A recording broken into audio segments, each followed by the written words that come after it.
జయబాబా అండి, అందరికీ జయబాబా. ప్రార్థనా గీతాన్ని వైదేహి గారు ప్రార్థనా గీతాన్ని పాడతారు.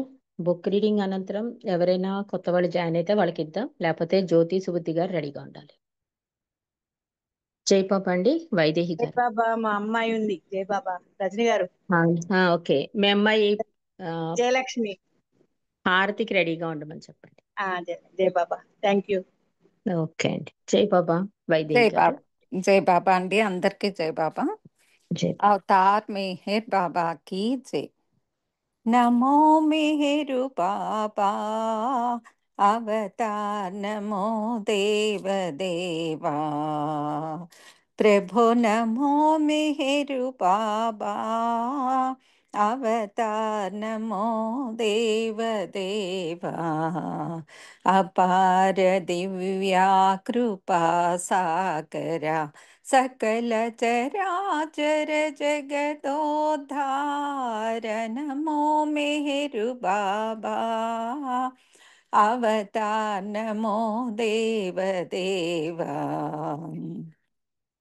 జోహారులివే శ్రీ మేరు బాబా, మహిని జనించిన మానవ రూపా, ఇహ పరానంద జీవనమీవా, భవ భయ భంజన పరమ పావన। నమో మెహరు బాబా, అవతార్ నమో దేవ దేవా। प्रभु नमो मेरु बाबा, अवतार नमो देव देवा। अज्ञानांधतनंत मुझेसी, दिव्य विज्ञान दृष्टिनो संगी, आरिषट्वर्गमुलंतरिंपगा, अव्ययमोक्षं नमो मेहरु बाबा, अवतार नमो देव देवा। प्रभु नमो मेहरु बाबा, अवतार नमो देव देवा। जय मेहर बाबा जय, जय मेहर बाबा जय, जय मेहर बाबा जय। अवतार मेहर बाबा की जय। జై బాబామ్మ। బాబా అండి, వైదేహి గారు చక్కటి ప్రార్థనా గీతంతో ఈరోజు ఈ సహవాస్ ప్రారంభించినందుకు జై మెహర్ బాబా. మనం గత కొన్ని రోజులుగా సద్గురు కార్యసరళి అనే పుస్తకంలోని విశేషాలు తెలుసుకుంటున్నామండి. నిన్నటి రోజు బాబా మనోనాశ్ గురించి ఒక ప్రవచనం, ఒక సందేశం ఇచ్చారు. ఎప్పుడంటే 1951లో అది తెలుసుకుంటున్నాం. అంటే ఈ మనసు గురించి బాబా చెప్తున్నారు. అది నేను భగవంతుడని భావించటం లేదు అంటున్నారు. అంటే ఈ సంస్కారాల వల్ల మాయకు మమేకం అయిపోతుంది. ఒక వ్యక్తి చేత నేను భగవంతునని పలికించగలిగేదే కానీ, అంటే ఎవరైనా చూడండి, మనం గబుక్కున ఏదైనా ఎవరినైనా ఏదో విషయంలో రక్షించామనుకోండి, వాళ్ళు మనని మీరు భగవంతుడిలా రక్షించారండి అనిపించుకోగలుగుతాం. కానీ నేను భగవంతుడనే అనుభవంలోకి రానివ్వనివ్వటం లేదు మానవుణ్ణి అంటున్నారు బాబా. పలికించుకుంటావు భగవంతుడిలా, కానీ ఈ అనుభవం నీకు ఉండటం లేదు అంటారు. మనసు ఉన్నంత వరకు కూడా ఈ అహము తన అసత్య స్థితి నుండి యథార్థ స్థితిలోనికి మారదు అంటున్నారు. ఈ మనసు చేసిన నాటకం ఇదంతా కూడా అని చెప్తున్నారు. అందుచేత ఈ అసత్య నేను యథార్థ నేను అవ్వాలంటే మనసు పోవాలి అంటున్నారు బాబా. ఈరోజు విషయంలోకి వద్దామండి. మనస్సు సృష్టించే బంధనాల నుండి బయటపడాలని ఎంతగా ప్రయత్నిస్తూ ఉంటామో అంత ఎక్కువగా బంధనాలలో చిక్కుకుంటాం. ఎందుకంటే మనస్సుని సమూలంగా పెకిలించి వెయ్యాలి. అలా ఎవ్వరికీ సాధ్యమవుతుంది? ఎవ్వరికీ సాధ్యమవుదు అంటున్నారు. మనస్సునే నశింపచేయాలి, అది అసాధ్యం. మనసు తనను తాను నశింపచేసుకునే ప్రయత్నంలో వ్యక్తి మరిన్ని సంస్కార బంధనాలను పొందుతాడు. అంటే మంచి అయినా చెడ్డైనా సంస్కారాలే కదా మరి. అవి అవి బంగారు సంకెళ్ళైతే ఇవి ఇనుప సంకెళ్ళు. మనం ఎంత ప్రయత్నించినా కూడా అది బంధనాల్లోకే తోసేస్తుంది అని చెప్తున్నారు బాబా. హఫీజ్ అంటాడు, ఓ హఫీజు, నీకు నీవే అడ్డుతెరా అంటాట. అందుచేత తొలగించుకో. నిన్ను నీవు ఎలా తొలగించుకుంటావో అలా తొలగించుకునే ప్రక్రియ కొత్త సంస్కారాలను సృష్టిస్తుంది కదా అంటట హఫీజు మహాకవి. అంటే ఒక మనిషి మనసును తొలగించుకోవడం ఎంత కష్టమో చెప్తున్నారు బాబా. వేలాది మంది కర్మ, జ్ఞాన, ప్రేమ మార్గాల ద్వారా మనస్సుని నశింపజేయడానికి ఆలోచనలు చేశారు. చైతన్యాన్ని నిలుపుకుంటూ మనస్సుని నశింపచేసుకోవడం కోసం గురువులు కొన్ని మార్గాలను ప్రతిపాదించారు. మనోనాశ ద్వారా అసత్య అహం యథార్థ అహంగా కర్మ మార్గము ద్వారా ఎలా సాధ్యమవుతుందో చూద్దాం. బాబా చెప్తున్నారు ఇది. సంస్కారపూరిత మనస్సు చేసే కర్మలు మనస్సుని నశింపచేయడానికి బదులు దానిని పరిపోషిస్తాయని సద్గురువులు గమనించారు. ప్రతివారు కర్మలను ఆచరించవలసిందే. సోమరిపోతులు కూడా తినడము, తాగడం వంటి పనులు చేస్తూ ఉంటారని గురువులు గమనించారు. కర్మలను ఆచరించాలి గాని వాటి ఫలితం మాత్రం కర్మలను ఆచరించని విధంగా ఉండాలి. అంటే బాబా కూడా చెప్తారు కదా, ఏదైనా ఏం చేసినా కర్మ నా ఇచ్చ నుంచి నా నుంచే వచ్చిందని ఒక బాధ్యతగా, భగవంతుడిచ్చిన బాధ్యతగా స్వీకరించి మళ్ళీ ఆయనకే అప్పగించేస్తే ఆయనే చేయిస్తున్నాడు, చేయించేది చేసేది అంతా ఆయన అనుకుంటే మన అకౌంట్లో పడదనమాట. కానీ ఆ, ఈ గురువులు ఎలాగా ఏదైనా మార్నింగ్ అంటే ఒక తే- సోమరిపోతే ఉన్నాడు అనుకోండి, వాడు ఏ పని చేయడు. కానీ ఏ పని చేస్తాడు? తినడం తాగడం మాండ కదా, అది కూడా కర్మ కిందే వస్తుంది కదా అంటున్నారట గురువులు. కాబట్టి కర్మను ఆచరించాలి గాని వాటి ఫలితం మాత్రం కర్మలను ఆచరించని విధంగా ఉండాలి. అంటే భగవంతుని ఇచ్చిన బాధ్యతగా తీసుకుంటే అప్పుడు అది మన అకౌంట్లోకి పడదని చెప్తున్నారు. ఈ విధమైన కర్మరహిత కర్మలకు సంబంధించిన గత కర్మలు సుఖదుఖ అనుభవాల ద్వారా మానసికంగా ఖర్చు చేయబడతాయి. కొత్త సంస్కారాలు సృష్టించబడవు అంటున్నారు. ఉదాహరణకు, స్వార్థ చింతన లేకుండా నీవు ఒక స్త్రీని రక్షించే ప్రయత్నంలో చావు దెబ్బలు తిని పోలీసులు నిన్ను బంధించి జైలులో పెట్టారనుకుందాం, ఉదాహరణ చెప్తున్నారు. ఈ సంఘటనలు నీ గత సంస్కారాలను కొన్నిటిని ఖర్చు చేస్తాయి. మనం అంటా కదా, మంచికి పోతే చెడు ఎదురైందని, కానీ బాబా అది మంచికే అంటున్నారు. అది ఏంటంటే, ఒక పరిచయం లేని స్త్రీని నువ్వు రక్షించావు. ఆ రక్షించడం నేపథ్యంలో నువ్వు కొన్ని దెబ్బలు తిన్నావు, జైలుకి కూడా వెళ్ళావు. ఇవన్నీ ఏంటి? అవన్నీ కూడా గత సంస్కారాలను కొన్నిటిని ఖర్చు చేయడం అని చెప్తున్నారు. అంటే ఈ ఈ జన్మలో మనం ఏం చేస్తామండి? చేసే ప్రతి కర్మ భగవంతుడికి అప్పచెప్తాం. కానీ మనం తెచ్చుకున్న ఉంటాయి కదా, ఆమ్, రాతి నుంచి తెచ్చుకున్న సంస్కారాలు ఉంటాయి కదా, అవి ఎలా ఖర్చు అవుతాయంటే సుఖ దుఃఖాల ద్వారా. ఈ అనుకోకుండా ఒక మంచి చేసినా కూడా ఒక చెడు ద్వారా, అంటే పాత సంస్కారాలు కూడా అలా ఖర్చు అవుతాయి అని చెప్తున్నారు. ఈ సంఘటనలు నీ గత సంస్కారాలను కొన్నిటిని ఖర్చు చేస్తాయి. అయితే దానిలో నీకు స్వార్థ చింతన లేనందున కొత్త సంస్కారాలు ఏర్పడవు. అంటే ఆ స్త్రీని రక్షించేస్తే నాకేదో పుణ్యం వచ్చేస్తుంది, ఏదో అలాంటి ఏ ఆలోచన లేదు. ఓన్లీ ఆవిడని రక్షించాలి అని ఒక్క జయం ఉంది చూసావా, దానివల్ల ఏముంది? నీకు స్వార్థం లేదు, ఏమీ ఆశించటం లేదు కనుక అది కొత్త సంస్కారం కదా, నీ అకౌంట్లో పడదు అని చెప్తున్నారు. అయితే దానిలో నీకు స్వార్థన చింతన లేనందున కొత్త సంస్కారాలు ఏర్పడవు. ఇటువంటి ప్రక్రియ ఎంతో సుదీర్ఘమైనది, క్లిష్టమైనది. అంటే మార్నింగ్ లేచిన దగ్గర నుంచి నాకేంటి దాంతోనే బయలుదేరుతాం మనం. ఆ మనసు అలాంటిది. కానీ ఇలాంటి ప్రక్రియ ఎవరినైనా రక్షించేటప్పుడు ఏ స్వార్థం లేకుండా ఎవరు ఏ పని చేయరు కనుక ఇలాంటి ప్రక్రియ చాలా సుదీర్ఘమైనది, సంక్లిష్టమైనది అంటున్నారు. అంటే ఏమీ ఆశించకుండా రక్షించడం. దెబ్బలు తగులుతాయని తెలిసాక మనం వెళ్తామా? దగ్గరికి కూడా వెళ్ళాం. అదే కదా, ఒక చిన్న ఇన్సిడెంట్ కూడా చెప్తూ ఉంటారు తరచూ. ఒక యాక్సిడెంట్ అవుతుందండి, అందుకే బాబా హృదయ ద్వారాలు తెరవండి, హృదయం చెప్పిన మాట వినండి అన్నది అందుకే. హృదయం వెంటనే మన అందులో ఉన్న సహజ లక్షణం ఏంటి? ప్రేమ. అంటే ఇవ్వడమే. వెంటనే హృదయం ప్రతిస్పందిస్తుందండి. మనం దాన్ని నోరు మూసేస్తాం. ప్రతిస్పందించి అయ్యో అక్కడ యాక్సిడెంట్ అయింది, వాళ్ళకి తెలిసిన వాళ్ళకి ఫోన్ చేయి, లేకపోతే డాక్టర్కి ఫోన్ చేయి, అదేదో వ్యాన్కి ఫోన్ చేయి అని చెప్తూ ఉంటుంది.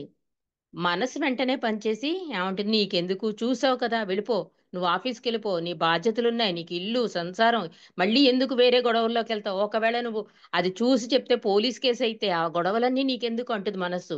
వెంటనే ఏం చేస్తామండి మనం? వెంటనే హృదయం నోరు మూసేసి మనసు నోరే తెరుస్తాం, దాన్నే ఎక్కువ మాట్లాడిస్తాం. ఇక్కడ బాబా అదే చెప్తున్నారు. ఇలాంటి ప్రక్రియ చాలా కష్టం. ఎలాంటి ప్రక్రియ ఏ మాత్రం స్వార్థం లేకుండా ఆవిడని రక్షించడం. అలా రక్షించడం వల్ల పోలీసులు జైల్లో వేసినా కూడా నువ్వు భరించగలిగావనుకో అది చాలా కష్టం. అది చేయడం కూడా కష్టం అంటున్నారు బాబా. అప్పుడేమవుతాయి అది కొత్త సంస్కారాలు రాదు. పాత సంస్కారాలు కూడా ఖర్చయిపోతాయి. ఏ స్వార్థ చింతన లేకుండా ఉంటే అంటున్నారు. ఇటువంటి కర్మ మార్గము ద్వారా మనోనాశనం సిద్ధింపచేసుకోవడానికి ఎన్నో యుగాలు పడతాయి. చూసారా? అంటే ఇంత పిసరు కూడా స్వార్థం ఉండకుండా చెయ్యాలన్నమాట. ఎంత కష్టమో. అందుకే బాబా చేసేది చేయించేది నేనే అనుకోండి అనేవారు బాబా. చిన్న పెద్దలు కూడా కృష్ణార్పణం అని ఎందుకు అనేవారండి? తీసుకునేది కృష్ణుడే, ఇచ్చేది కృష్ణుడికే. అంటే అంతా ఉన్నదే భగవత్మయం అనే భావనతో వాళ్ళు చేసేవారు. అందుకే బాబా కూడా ఏమంటున్నారు, ఏ పని చేసినా అది నువ్వు నాకు అర్పించేస్తే నీకు అంటదు అన్నది ఎందుకు? కానీ అంత స్వార్థం లేకుండా మార్నింగ్ లేచిన దగ్గర నైట్ పడుకునే వరకు నాకేంటి అనుకోకుండా ఉండం కనుక బాబా చెప్తున్నారు. కొన్ని యుగాలు పడుతుంది మనోనాశ జరగాలంటే అని చెప్తున్నారు. నవజీవనంలో నేను గ్రహించింది ఏమిటంటే, అహంకార మరణం నిజ గమ్యం కాదు అంటున్నారు. మనసు మరణించాలి. మహమ్మద్ ప్రవక్త, జొరాస్టరు, జీసస్ ఒక్కమారే పుట్టడం, ఒక్కమారే మరణించడం అని చెప్పినప్పుడు అది మనసు యొక్క మరణం గురించే. మనసు రాతి యుగం కంటే కూడా ముందుగా పుట్టింది. ఈ జననం ఒక్కసారే జరుగుతుంది. మనసు కూడా ఒకసారే పోతుంది. మనసు మరణించినప్పుడు అసత్య అహం సత్యత్వంగా మారుతుంది. యథార్థ అహం ఎప్పుడూ పుట్టదు, ఎప్పుడూ చావదు. అహం ఎప్పుడు యథార్థమైనదే. కానీ మనస్సు కారణంగా అహము తనను పరిమితంగాను అసత్యంగాను భావించుకుంటూ ప్రవర్తిస్తుంది. మనస్సు తన మంచి చెడు సంస్కారాలను అనుసరించి దేహాలను ధరిస్తుంది. అలా దేహాలను ధరించడం త్యజించడం మనస్సు యొక్క గాని అహంకారం యొక్క గాని మరణం కానే కాదు. భౌతిక మరణం తర్వాత కూడా మనసు తాను పోగు చేసుకున్న సంస్కారాలతో సహా నిలిచి ఉంటుంది. సంస్కారాలను నశింపచేయడానికి గాను అవి మనస్సు చేత శరీరాలను ధరింపచేస్తాయి. అంటే నాగేశ్వరరావు గారు చాలా సింపుల్ ఎగ్జాంపుల్ చెప్తారు. ఒకళ్ళు పొట్టిగా, ఒకళ్ళు లావుగా, ఒకళ్ళు పొడుగ్గా, ఒకళ్ళు అందంగా, అందవిహీనంగా, ఇదంతా సంస్కారాల వలనే అంటారు నాగేశ్వరరావు గారు. ఆ సంస్కారాలను బట్టి ఆ పర్సనాలిటీ వస్తుంటండి. అందుకనే మనిషి పోయినా కూడా ఈ మనసు ఎప్పుడూ ఉంటుంది. ఇప్పుడు రాతి నుంచి పరమాత్మలో కలిసే వరకు అంటే ఆరో భూమికి వరకు ఉందని చెప్పారు బాబా. ఈ అహం, నేను, మనస్సు ఇవన్నీ ఉంటుందని. అలాగే ఈ సంస్కారాలను బట్టే మనసు భౌతికంగా శరీరం పోయినా కూడా ఈ మనస్సు చేతే శరీరాలను ధరింపచేస్తాయి అంటున్నారు. ఆ సంస్కారాలను బట్టే మనకు ఆకృతి వస్తుంది. అందుచేత మనస్సు సంస్కారానుగుణ్యంగా శరీర ధారణ చేస్తుంది. అహం దేనికి సాక్షిగా నిలుస్తుంది. గాఢ నిద్రలో కూడా అహం ఉంటుంది. నిద్రలో కూడా మనస్సు ఉంటుంది. సంస్కారాల ఖర్చు పెట్టడానికి గాను అవి నిన్ను నిద్రలోంచి లేపుతాయి. ఈ విధానం శరీరం యొక్క దైనందిన జననమే. ఒక శరీరం విసర్జించబడినప్పుడు మరో శరీరం వస్తుంది. అలా మరో శరీరం పొందడానికి కొంతకాలం పడుతుంది. మానసిక స్థితి లేని స్వర్గము, నరకము మొదలైన స్థితులు ఉన్నాయి. ఈ శరీరంలోనే మనసు నశించాలి. అందుకుగాను గురువులు మనోనాశనం సాధించడానికి వివిధ మార్గాలు నిర్దేశించారు. కొందరు గురువులు మనస్సు చేతనే నశింప చేయడానికి ధ్యానము, ఏకాగ్రతలు నిర్దేశించారు. మనసు ఏకాగ్రతను సాధించినప్పుడు దాని క్రియలు బలహీనపరచబడి సంస్కారములు వాటంతటవే ఖర్చయిపోతాయి. అయితే ధ్యానము, ఏకాగ్రతల ద్వారా మనోనాశనం దాదాపుగా అసాధ్యమే. ఎందుకంటే మనసు నిస్పృహకు లోనైనప్పుడు అది మరింత కృంగిపోతుంది. నీవు ధ్యానానికి కూర్చున్న వెంటనే అంతకు ముందెన్నడూ రాని ఆలోచన వచ్చేస్తూ ఉంటాయి. దాని పర్యవసనంగా నీవు విసుగు చెంది ఏకాగ్రతను నిలుపలేవు కదా. నిన్ను నిద్ర కాని మత్తు కాని ఆవహిస్తుంది. లేదా మరిన్ని చెడు తలంపులు నీ మనసులో ప్రవేశించి నీ ప్రయత్నాలను నీ విరమించుకోవలసి వస్తుంది. అంటే ఇదంతా ఇది అందరికీ అనుభవమేనండి. ఓ పుస్తకం పట్టుకున్నామంటే నిద్ర వచ్చేస్తుంది. అదే మనకి ఇష్టమైన సినిమా అయితే నిద్ర రాదు. అంటే మనసు చేసే ఈ ఆటంతా అంటున్నారు.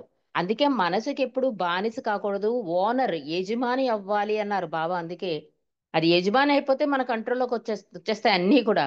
అది మనం ఎప్పుడైతే దానికి దానికి అన్నిటికీ ఎస్ ఎస్ ఎస్ అని తల ఊగుతామో అప్పుడు ఏం చేస్తుంది, దానికి ఇష్టమైనవే తీసుకుని ఇష్టం లేనివన్నీ మన చేత చేయించదు. అంటే చెడంతా చేస్తూ ఉంటాం, మంచి మానేస్తాం. మనకు ఉపయోగపడేది ఏది కూడా మనసు ఎస్తందు. అందుకని ఇక్కడ బాబా కూడా ఏం చెప్తున్నారు, ఒక ధ్యానానికి కూర్చున్నా దేనికి కూర్చున్నా కూడా ఇవన్నీ వచ్చేస్తాయి. ఎక్కడ లేని విషయాలు జ్ఞాపకం వచ్చేస్తాయి, నిద్ర వచ్చేస్తుంది, మత్తు వచ్చేస్తుంది, అన్ని అన్ని రకాల వికారాలు వచ్చేస్తాయి అని చెప్తున్నారు. కానీ నీకు గుండె దిటువు కనుక ఉండి ఓరిమితో ప్రయత్నిస్తే చాలా అరుదుగా మనసు తాత్కాలికంగా నిశ్చలత నొందుతుంది. అంటే గుండె దిటవు కావాలంటే దానికి లొంగిపోతున్నాం కదా. ఓనర్ అయితే గుండె దిటవు ఉంటుంది, ఓనర్గా లేదు ఎప్పుడు కూడా. మనం దానికి బానిసలమే. ఏది అడిగితే అది ఇచ్చేస్తూ ఉంటాం. మనసు ఏది అడిగితే అది కావాలి కావాలి అంటుంది, మనం ఇచ్చేస్తూ ఉంటాం. అది వచ్చే వరకు దాని మీదే మన దృష్టి ఉంటుంది. అందుకే మనసారి అదే చెప్తుందండి, మనసు కోతి లాంటిది.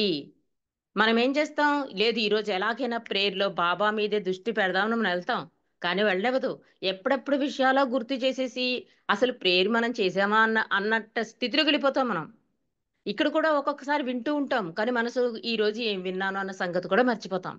అంటే అసలు ఇదంతా మనసు చేసే ఆ, స్థితి అని చెప్పి బాబా చెప్పారు. మాయలో ఉన్నంతసేపు నీకు ఇది తప్పదు. కానీ దీనికి ఏం చేయాలి, నువ్వు ఓనర్ అవ్వాలంటే ఏం చేయాలి, దానికి ఇష్టమైనట్లుగా మనం ఏం చేయాలి, భగవంతుని నామం కానీ, భగవంతుని ముఖం అదే ఆయన ఫొటోస్ కానీ, లేకపోతే ఆయన తిరిగాడిన ప్లేసులు కానీ, లేకపోతే సహవాసులు కానీ, సెంటర్లు కానీ, ఇలా నలుగురు కలిసి ఆయన గురించి మాట్లాడడం కానీ, ఇవన్నీ స్పీడ్ బ్రేకర్స్ అన్నారు సోదరి మణిజ. ఎప్పుడైతే మనం అంతే కదండి, మన ఆన్లైన్ స్కైపులు రానప్పుడు ఎలా ఉండేవాళ్ళం, ఇప్పుడు ఎలా ఉన్నాం. ఈ టైం ఎంత బాగా సద్వినియోగం చేసుకుంటున్నాం. ఎక్కడ సహవాసం ఉంటే అక్కడ అక్కడ ఆన్ చేసేసుకుని అది వినడానికి ఇష్టపడుతున్నాం. అది ముందు వినడానికి ఇష్టపడింది కనుక మనసు, మనది లేకపోతే ఉండలేని స్థితికి తీసుకొచ్చేసుకున్నాం మనసుని. కదా, మన చేతిలోనే ఉంది అంతా కూడా. బాబా కూడా అంటారు మన చేతిలోనే ఉంది, కానీ మనమే పాడు చేసేసుకుంటూ ఉంటాం. అసలేంటి నకిలీ ఏంటి, అందుకే 7 రియాలిటీస్ ఇచ్చారు బాబా. మనం కన్ఫ్యూజ్ అయిపోతాం. ఇదేదో మనకే ముఖ్యము అనుకుంటాం, ప్రతిదీ కూడా నాకే కావాలి, నాకు లేకపోతే ఎలా అనుకుంటాం. కానీ అది రియాలిటీ తెలిస్తే ఇందులో ఏముంది అన్నది తెలుస్తుంది అనమాట. కాబట్టి అందుకే 7 రియాలిటీస్ ఎప్పుడు మనం గుర్తు పెట్టుకోవాలండి. 7 realities, my wish, how to love గాడు. ఎన్నిసార్లు చదువుకున్నా ఎన్నిసార్లు చెప్పుకున్నా కూడా మనకి ఇంకా క్వశ్చన్స్ బయలుదేరుతూనే ఉంటాయి. కానీ అటువైపు భగవంతుడి వైపు అడుగులు వేయడానికి ఆ మూడు కూడా చాలా అద్భుతంగా పనిచేస్తాయి. కాబట్టి ఇక్కడ బాబా ఏం చెప్తున్నారు, నీకు గుండె దిటువు కనుక ఉంటే ఓరిమితో ప్రయత్నిస్తే, అంటే అప్పుడు మనసుని ఓనర్ చేసేసుకోవాలి. నోరు ముయ్యి అంటే నోరు మూసేలా ఉండాలి అంతే. ఒక అడిగింది అనుకోండి, షటప్, నాకు అనవసరం, నాకొద్దు, ఇలా అనుకుంటూ ఉండాలన్నమాట. అదే నాకే కావాలి నాకే కావాలి అంటే పోతుంది. అందుకే ప్రేమ అన్నారు బాబా. అంటే ఇవ్వడం. ఎప్పుడు ఇవ్వడం అయితే అవుతుంది, ఏది ఆశించం కదా అప్పుడు. నాకెందుకు అనిపిస్తుంది ప్రతిదీ కూడా. అలాంటి విరక్తి భావం అంటే ఒక రకంగా ఆధ్యాత్మికతని ఆచరణలో పెట్టడం అండి. ఈ ఈ గుండె దిటవు కావాలంటే మన జీవితంలో మార్నింగ్ లేచిన దగ్గర నుంచి మనం చేసే ప్రతి పని ఆయనకు అప్పగిస్తూ, ఆ మనకి ఏది పని బాబాకి దగ్గర చేస్తోందా, బాబాకి దూరం చేస్తోందా అని ప్రతి విషయం మార్నింగ్ లేచిన దగ్గర నుంచి, ఒక తాగడం దగ్గర నుంచి పడుకునే వరకు మధ్యలో జరిగే కార్యక్రమాలన్నీ కూడా బాబాకి దగ్గర చేస్తున్నాయా బాబాకి దూరం చేస్తున్నాయా అనుకుంటే చాలు, ఆ గుండె ఆటోమేటిక్ గా రాయి అయిపోతుంది. మరి ఇప్పుడు ఎందుకు మన అదర్ టాపిక్స్కి వెళ్ళటలే, టీవీలు చుట్టలే, ఈ టైం ఎందుకు బాబాకి స్పెండ్ చేస్తున్నామంటే దాన్ని అలా ప్రిపేర్ చేసాం. నెమ్మది నెమ్మదిగా మన మనస్సుకి మనమే ఓనర్లు అవడానికి అవకాశం ప్రభువు మనకు కల్పిస్తున్నాడు ఈ ఆన్లైన్ స్కైపుల ద్వారా.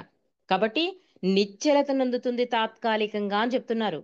ఇది ఈ ఈ రెండింటిలో ఏదో ఒక దానికి దారితీస్తుంది. అంటే బాబా రెండు చెప్పారు, అది తెలుసుకుందామండి. వ్యక్తి పారవశ స్థితిని గాని లేదా సమాధి స్థితిని గాని పొందుతాడు అంటున్నారు. ఎలాగా, మనసు తాత్కాలికంగా నిశ్చలత నొందడానికి గుండె దిటవుతో పాటు మరో రెండింటిలో ఏదో ఒక దానికి దారి తీస్తుంది. అంటే ఒక పారవస్యం, ఒక్కొక్కసారి చూడండి అమితానందం కలిగినప్పుడు ఎస్ బాబాని తప్పకుండా ప్రేమించేసి బాబా చెప్పినట్టుగా నడిచేసి చేసేద్దాం అనిపిస్తుంది. ఆ స్థితి వస్తుంది. సమాధి స్థితి, నాకెందుకు ఇవన్నీ అన్న స్థితి కూడా వచ్చేస్తుంది, పొందుతాడు. ఈ పారవస్య స్థితి గాని సమాధి స్థితి గాని మనోనాశనం కాదు అంటున్నారు బాబా. మీరు ఆ స్థితులను చూసి అయ్యో నాకు ఈ రోజు నుంచి బాబా మీద ప్రేమ ఎక్కువైపోయింది, నేను ఎక్కువ బాబా విషయాలు వినేస్తున్నాను, బాబా విషయాలు చెప్పేస్తున్నాను, ప్రేయర్స్ చేసేస్తున్నాను, సహవాసగడు, ఇది ఇది ఒక రకం. అదే కాకుండా మెహరాబాద్లోనే ఉండిపోయాం అనుకోండి, ఇంకే ప్రపంచంతో నాకు సంబంధం లేదు, నేను మెహరాబాద్లో 2-3 నెలలు ఉండిపోతానంటే అది కూడా, ఇవేమీ కూడా నీకేమి మనోనాశ జరిగినట్టు కాదు అంటున్నారు. అక్కడేం మనసేం నశించదు అని చెప్తున్నారు. ఇటువంటి సమాధి స్థితి కొందరిని జీవనోపాధి అవుతుంది అని చెప్తున్నారు. పారవస్యత ఒక వ్యసనంగా వ్యక్తిని తనకు బానిసగా చేస్తుంది. ఈ పారవస్యక స్థితి తాత్కాలికమైనది. సమాధి స్థితి నుండి మరలా యథార్థ స్థితికి దిగి వచ్చేటప్పుడు సమాధి స్థితిలోనికి ప్రవేశించే సమయంలో ఉన్న ఆలోచనలే వస్తాయి. సమాధి స్థితిలో ప్రవేశించే ముందు ధన సంబంధమైన ఆలోచనలు ఉంటే సమాధి స్థితి నుండి మేల్కొనే సమయంలో కూడా ధన సంబంధమైన ఆలోచనలే వస్తాయి. ఇక్కడ ఒక చిన్న కథ కూడా ఉందండి. ఒక చర్చిలో ప్రేయర్ చేస్తూ ఉంటారు. చక్రవర్తి గారు అందరూ ఉంచుని అందరూ కూర్చుని ప్రేయర్ చేస్తూ ఉంటారు కదా. ఆ ప్రేయర్ చేసే పురోహితుడు ఉంటాడు కదా, ఏదో అది నాకు సరిగ్గా గుర్తులేదు కానీ మెయిన్ చెప్పేస్తాను. అతను ఏం చేస్తాడంటే ప్రేయర్ చేస్తున్నప్పుడు దేని మీద దృష్టి పెట్టి చేస్తూ ఉంటాడు. అది ఒక సద్గురువుకు తెలిసిపోతుంది. నువ్వు అనుకుంది జరుగుతుంది, ఏదో సంథింగ్ అంటాడు. నువ్వు చేసిన ప్రేయరు నీ కాళ్ళ కిందే ఉంది అని ఏదో అంటాడు. చక్రవర్తికి చాలా కోపం వస్తుంది. ఏంటి ఇంత అద్భుతమైన ప్రార్థన జరిగింది, జనాలందరూ ఎంతో హ్యాపీగా ఉన్నారు, ఈ సద్గురువేంటి ఇలా మాట్లాడాడని చెప్పి అతన్ని తీసుకొచ్చి తల నరికేమనేదో అంటాడు. అలా చేశాడు, ప్రేయర్ మధ్యలో మాట్లాడాడని. తల నరికేశాక చక్రవర్తికి నిద్ర పట్టదండి. ఎందుకు అలా అన్నాడు? నువ్వు ప్రార్థించే భగవంతుని నీ కాళ్ళ కిందే ఉన్నాడని ఎందుకు అన్నాడు? అర్థం కాలేదు. అప్పుడు ఎక్కడైతే ఈ పురోహితుడు ప్రార్థన చేశాడో అతని కాళ్ళకి కింద ఆ భూమిని తవ్విస్తే అక్కడ పెద్ద ధనాగారం దొరుకుతుందండి. అంటే ఆ పురోహితుడు ఆలోచన ఎక్కడుంది? బాగా చేస్తే ప్రార్థన నాకు ఈ రోజు ధనంతో నింపేస్తాడు చక్రవర్తి అనే ఆలోచనతో ప్రార్థన చేశాడు కనుక ఆ సద్గురువు తెలిసిపోయింది, నువ్వు చేసింది భగవంతుడి గురించి కాదు, ధనం కోసమని. అది ఆ ధనం నీ కాళ్ళ కిందే ఉందని చెప్పేశాడు. అప్పుడు చక్రవర్తికి అర్థమవుతుంది, మహానుభావులు మాట్లాడే మాటల్లో ఇంత అర్థం ఉందా, నేను ఎంత తప్పు పని చేశానని చెప్పి అతను సన్యాసో యోగో అయిపోతాడు ఆ చక్రవర్తి.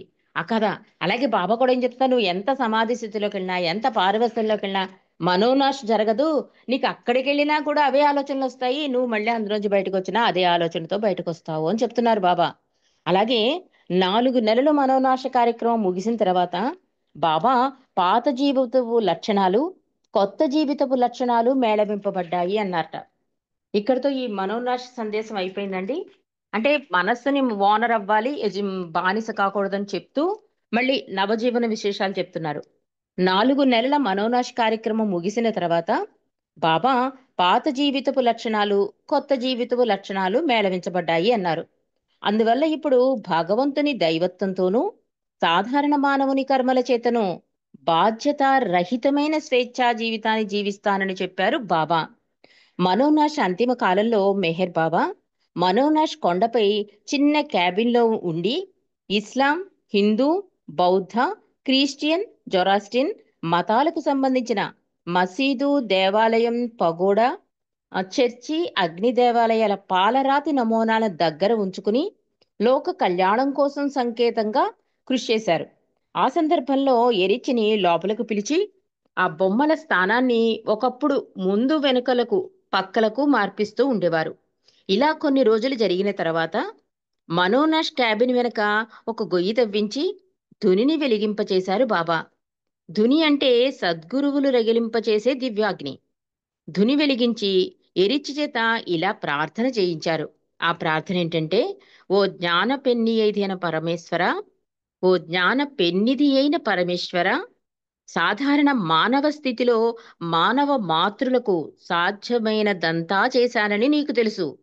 దీని పూర్తి ఫలితం నీ ఇచ్చకు, నీ అనుగ్రహానికి వదిలేస్తున్నాను. దాని సాఫల్యతకు సరైన కాలంలో, ఏ సంవత్సరంలో, ఏ నెలలో, ఏ రోజున, ఏ గంటలో నీ ఇచ్చ నెరవేరాలో అది నీ నిర్ణయం ప్రకారమే జరుగుగాక అని బాబా ప్రార్థన చేశారు. ఈ క్షణం నుంచి నీవే నాకు దర్శి అయి 16 ఫిబ్రవరి 1952న నీ నిర్ణయాన్ని నేను నిజాయితీగా వెల్లడించేటట్లు సహాయం చేయము అని బాబా ఈ ప్రార్థన చేయించారటండి ఇరిచి చేత. ఇక్కడ సప్లిమెంటరీలో రాశారు, అది కూడా ఒక్కసారి చదువుదాం. టైం అయిందేమో. ఓకే, అది తర్వాత చదువుదామండి. అంటే ఈ ప్రార్థన బాబా ఎందుకు చేశారు, దీని గురించి ఎవరైనా ఏదైనా చెప్పింది ఉండుండొచ్చు సప్లిమెంటరీలో. అది రేపు మనం తెలుసుకుందాం, టైం అవుతుంది కనుక. అంటే బాబా మనోనాశ అయ్యాక ఒక 4 నెలలు చేశాక ఈ 2 కలగలిపి ఉంటాను నేనని చెప్పి, ఆ మనోనాశ కొండ మీద మనకి తెలుసు ఇవన్నీ కూడా ఈ నమూనాలన్నీ బాబా తీసుకురావడం, దారిలో అది ఆ ఆ జీపు పడిపోతే వాటికి ఏమీ దెబ్బ తగలకుండా ఉండడం, ఆ తర్వాత లోపల పెట్టించి ఈ రిచ్ చేత ఈ ప్రేయర్స్ లో చేస్తున్నంత సేపు కూడా మార్పు చేయడం, ముందు వెనకలుగనమాట. అంటే క్రిస్టియన్స్ సింబల్ ని ముందుకి, బౌద్ధ సింబల్ ని వెనక్కి అట్లా మార్పించేవారట. ఇలా కొన్ని రోజులు జరిగాక ధుని వెలిగించి, ఆ తర్వాత ఈ ధుని ఏంటి మామూలుగా అప్పుడైతే వర్షం కోసం కదా, ఇది సద్గురువులు రగింపచేసే దివ్యాగ్ని అని కూడా బాబా ధుని గురించి చెప్పారట. ఇది చేత ప్రార్థన చేయించారు.